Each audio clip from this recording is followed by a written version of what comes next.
last time I showed you that I sewed a blouse while telling you that I'm making some lace for it myself. The reason for that is that I just couldn't find any lace that fit my doilies, and they are the centerpiece of my design. But on their own, I felt like they are just too few for a true lace blouse. So I decided to make my own lace. And I might mention that this isn't the first time I'm trying my skills in bobbin lace. 2 years ago, I first wanted to make some lace, and my mother showed me how. But soon I realized that the pattern I had chosen back then was too much of a challenge. So this time I searched for something simpler and still matching the doilies, and settled on a torchon lace pattern from the book 101 Torchon Patterns. I like the scallops at the sides since this pattern is similar in the design of the doilies too.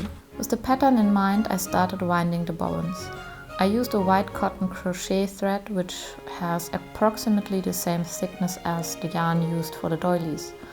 I wasn't sure how much yarn I would need, so I just wound them by gut feeling. Once they were wound, I pulled the thread through the caps. I also prepared a pair of different bobbins, some without caps, that would mark the only 2 bobbins which would not have a partner to go through the pattern, since bobbin lace is typically made of pairs of bobbins that are wound around each other. But well, exceptions create the rule, and to remind me of that, I made them stand out. And I felt like I had accomplished a big step once the first bobbins hung on the pillow. I don't know why, but preparing a project always feels like a huge accomplishment to me, since when I can't tell myself anymore that I first have to do a lot of other things before I can actually work on it. The printed pattern is pinned to the pillow, and then the bobbins are pinned in place according to the places they are needed. I didn't record much of the first couple pattern repeats since I had some troubles figuring out how it is done.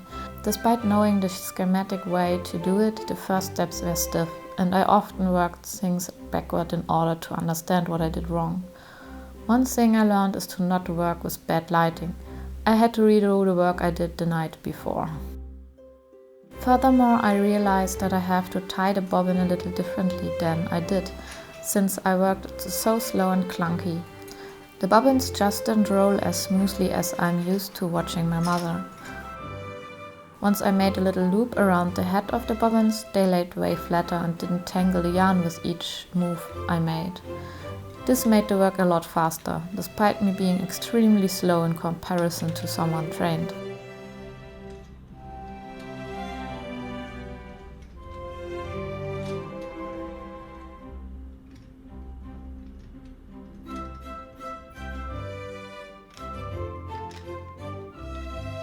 While I started sewing the blouse, I also worked on this lace almost each evening. Luckily, the sun stayed up longer and longer.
Once I had reached the 56 cm needed for the front piece, I cut off each thread and tied them into knots so that they don't unravel.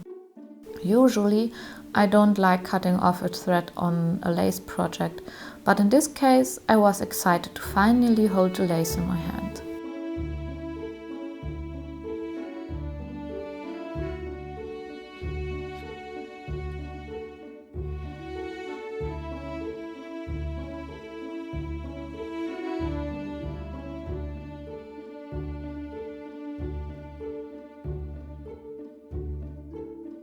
I finished the lace.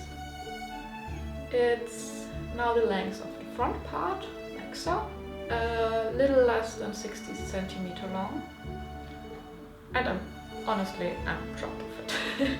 I didn't believe that I would work that long on it. No, that I have the perseverance to work that long on it. But I did, and now it's finished, and I think it matches quite well to this lace doily I have bought.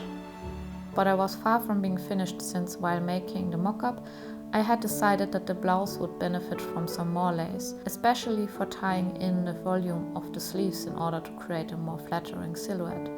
So I restarted the whole process and made 2 more strips of lace.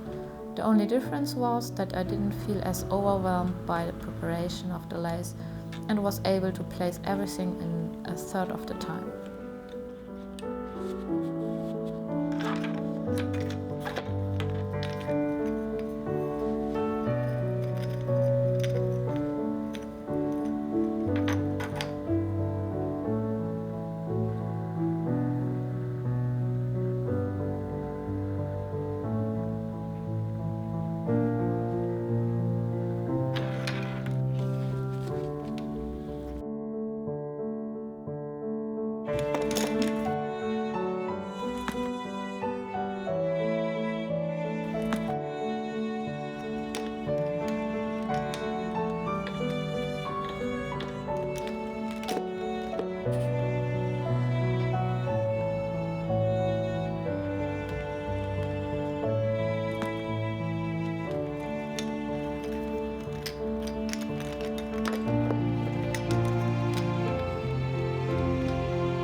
These 2 lace strips were much shorter than the first one, so they were completed quite soon.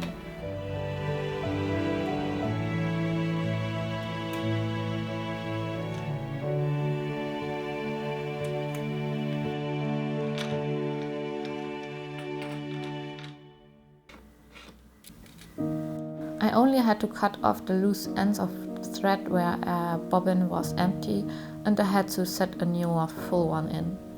Since I had laid the thread double for a couple of turns, I didn't have to worry about making knots to secure them. One thing I had realized while making the lace is that the thread has a somewhat more yellow tint than the doilies have, so I decided to bleach them. And thanks to some advice I got based on my questions on Instagram, I did it with some curtain bleach and normal washing powder. Mixed with hot water, I let them sit in there for a while. And while waiting, I also added some antique laces that really needed some cleaning. This way, the washing lotion isn't wasted on just 3 strips of lace.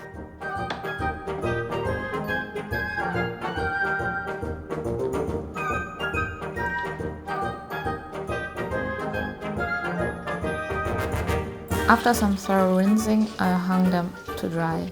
And while I was waiting for them to dry, I went on with the blouse and sewed the doilies to the shoulder pieces. Since I had shortened the collar, I had a little bit of lace pointing above it, but I thought it would look better than pointing over the shoulders.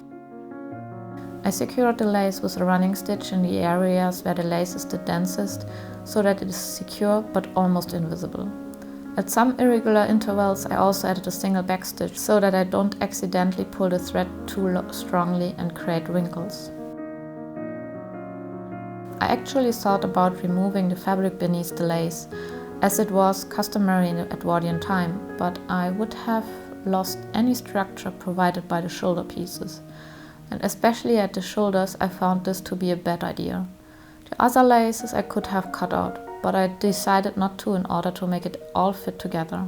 Once the lace was dry, I ironed them so that they are flat again. And here's a quick comparison of how they looked before and after washing with the bleach solution. In my previous video, I've already shown how I have sewn in the lace for the front, since I wanted it to be secured in the seam allowances, and it was finished long before I had finished the other two. I did this with the sewing machine, and it was so annoying that I sewed those for the arms on by hand. But first I pinned them in the right place and created a box pleat on the top of the arm, where I would hide the raw edges of the lace and also create a slimmer silhouette with that. While sewing the lace on, I released the box pleat since it was easier to sew.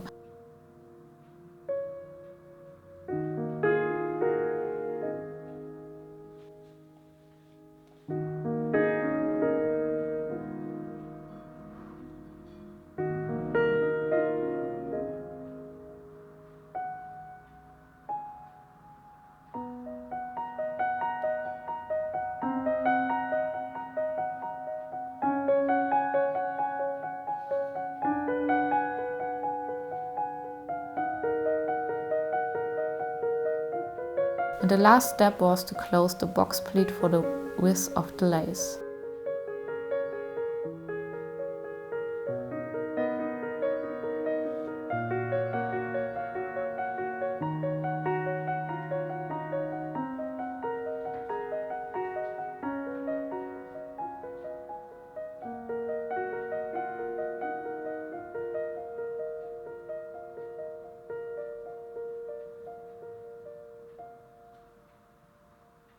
And this is how this blouse became a lace blouse. Still not the frilliest out there, but a rather plain one.